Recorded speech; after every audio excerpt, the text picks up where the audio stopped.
दोस्तों, आज हम निर्मला देशपांडे संस्थान में चल रहे हाली अपना स्कूल में हैं और ये स्कूल एक अलग तरह का एक अल्टरनेटिव स्कूल है। और इस अल्टरनेटिव स्कूल में जो पढ़ने के लिए विद्यार्थी आते हैं उनका उनका जो प्रवेश है वो उनके आयु वर्ग से है और हमारी कई उपलब्धियां भी हैं। तो हमारे बीच में आज नुपुर है। नुपुर ने हमारे इसी स्कूल से यानी कि आलिया स्कूल से जो निर्मला देशपांडे संस्थान में चल रहा है वहाँ से 10वीं की है। और मैं चाहूँगा कि नुपुर आज कुछ बताएं ताकि हमारी और बेटियाँ कुछ प्रेरणा हासिल कर सकें। हेलो, मैं नूपुर और मैं यहीं पानीपत की रहने वाली हूँ। मैं सिर्फ 7th क्लास में थी और कोविड के टाइम पे मेरे एग्जाम डिले हो गए क्योंकि वो कैंसिल हो गए, स्कूल बंद हो गए। तो मेरी पढ़ाई जो है बीच में ही रुक गई और मैं सिर्फ मात्र 14 साल की थी। तो फिर मुझे पता चला कि ऐसे अल्टरनेटिव एजुकेशन सिस्टम है कि ओपन से भी एग्जाम दिए जा सकते हैं। और ये बताने में मुझे हेल्प की राय सर ने।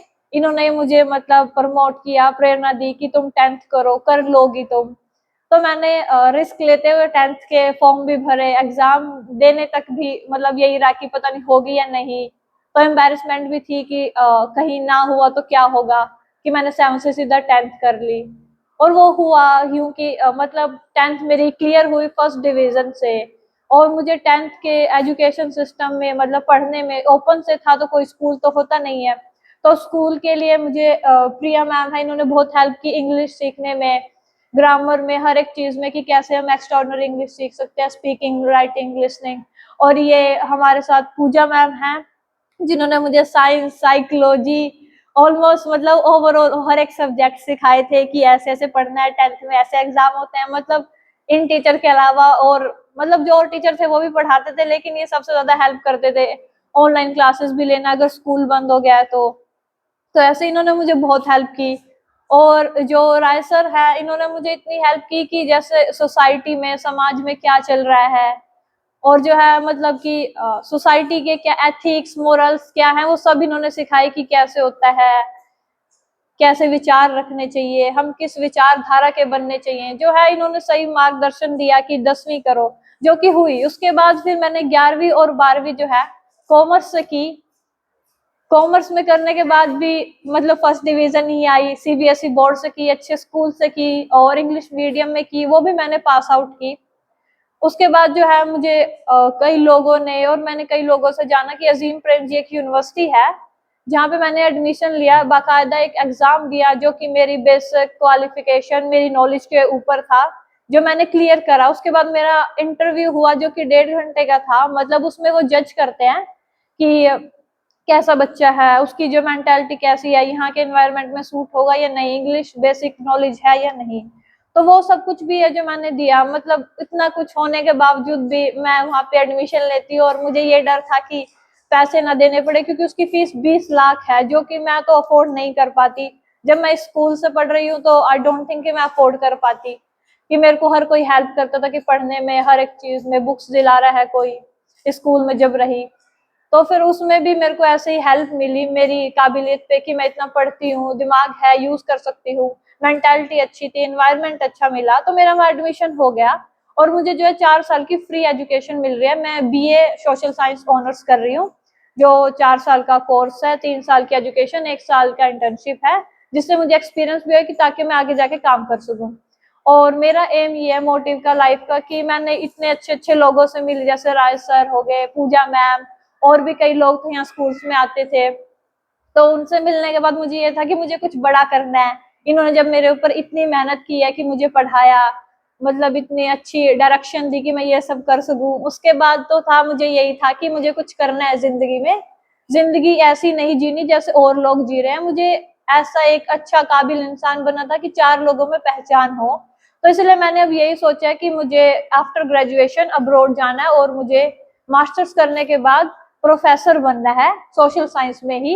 जो कि है एक सोसाइटी में, समाज में, हिंदी में बोले तो एक मार्गदर्शक होता है लोगों के लिए कि सही गलत क्या होता है। और मैं यही कहना चाहूंगी, इतना मतलब एक्सपीरियंस होने के बाद, जैसे इन्होंने मुझे सिखाया था राय सर ने कि ऐसे नहीं होता, ये होता है, मतलब ये सब कुछ एथिक्स मोरल सिखाए, सब्जेक्ट से रिलेटेड, ओवरऑल सोसाइटी से रिलेटेड। इसके बाद जो है मतलब इतना सीखने के बाद मैं इन सभी बच्चियों को जो ये यहाँ पढ़ती हैं 10th में, मेरे जितनी ही थी, मैं भी इतनी ही थी, कुछ खास बड़ी नहीं थी, इतनी ही नॉलेज थी। मैं इन सब बच्चियों को, लड़कों लड़कियों छोटे बड़ों को यही कहना चाहूंगी कि इन्हें भी मेरी तरह आगे बढ़ना चाहिए, पढ़ना चाहिए। और हमारी इस जो दुनिया है यहाँ पे सब कुछ पैसों से नहीं होता, कई बार टैलेंट भी काम आता है।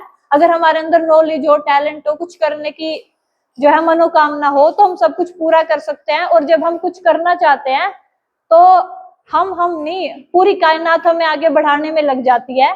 चाहे वो फ्री पढ़ाई हो, फ्री रहना हो, फ्री कुछ सीखना हो। जैसे अब यहाँ पे समर कैंप हो, यहाँ पे फ्री में सब कुछ सिखा रहे हैं, मतलब मैं तो यही सेम चीज सीख रही हूँ लेकिन पैसे देके, क्योंकि यहाँ कोई सिखाने वाला नहीं है ना कहीं और वहाँ यूनिवर्सिटी में अगर मैं सीखना चाहूंगी अलग से बाहर से तो पैसे देने पड़ेंगे। अगर स्कूल में इतना कुछ सिखाया जा रहा है, पढ़ाया जा रहा है, तो मैं यही कहूंगी कि इन बच्चियों को आगे बढ़ना चाहिए और आगे पढ़ाई करनी चाहिए। ज्यादा कुछ नहीं करना, बस थोड़ी सी मेहनत लगेगी। अगर मेहनत कर लोगे तो पूरी लाइफ जो है अच्छी बीतेगी। अगर ये मेहनत नहीं करोगे तो पूरी लाइफ बर्बाद होगी। अभी आपको लगेगा कि माँ बाप कमा कर दे रहे हैं, हम खा रहे हैं, कपड़े मिल रहे हैं, क्या प्रॉब्लम है, पर आगे जाके प्रॉब्लम आएगी। इस प्रॉब्लम से अगर हमें लड़ना है तो पढ़ना पड़ेगा। मैं ये नहीं कहती कि दिन रात पढ़ो, पागल हो जाओ, मतलब टॉप करो, मत टॉप करो, बस इतना पढ़ो कि हमें बेसिक नॉलेज हो, हम 4 लोगों में बात करने लायक हो, हमारी पहचान बन जाए बस। धन्यवाद, मैं बस इतना ही कहना चाहूंगी।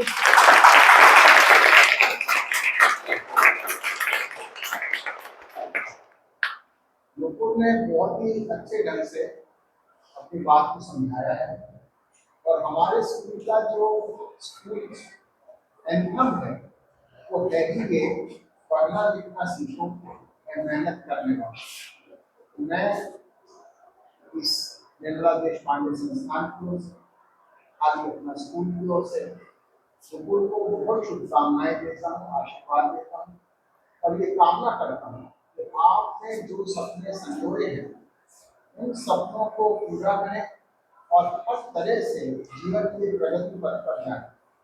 ये स्कूल जो आपने जिस तरह से बताया है स्कूल की बात को, ये स्कूल इसी भावनाओं के साथ काम करता है। मैं दोबारा आपको अपनी शुभकामनाएं पेश करता हूं।